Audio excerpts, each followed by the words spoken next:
Em nome do Espírito Santo, estamos aqui.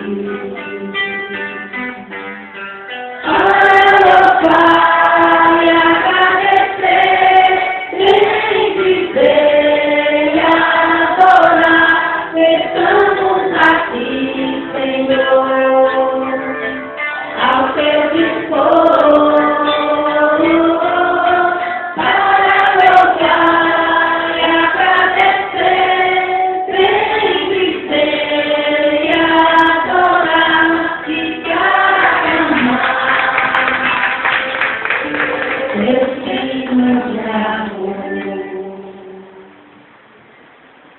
A graça de nosso Senhor Jesus Cristo, o amor do Pai e a comunhão do Espírito Santo esteja conosco.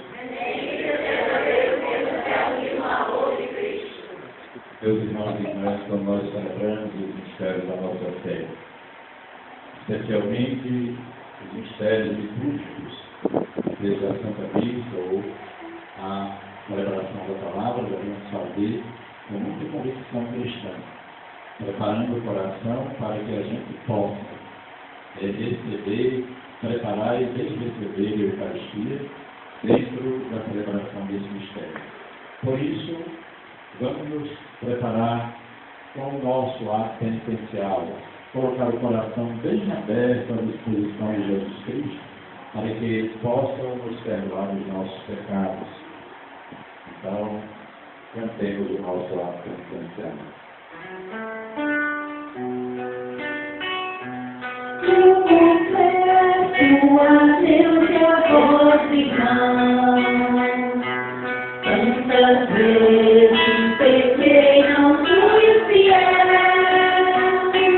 Pensamentos e palavras, atitudes e omissões, por minha culpa, tão grande culpa. Senhor,